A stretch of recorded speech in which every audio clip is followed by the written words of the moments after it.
Alright guys, as you guys know, I do a lot of really dangerous stuff, so please, please, never try this at home.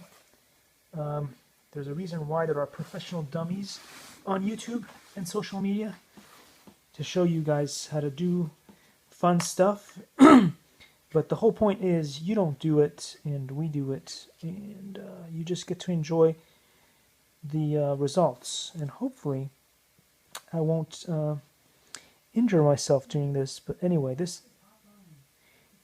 Oh, Alexa has something to say. Oh yes, I forgot to mention that the internet is down. Yes. Yeah, the internet is down. Anyway, I'm looking at this and there is absolutely 0 screws on the whole thing. I don't see any way of being able to open this up. There's a button there and the USB, so you can attach. Likey.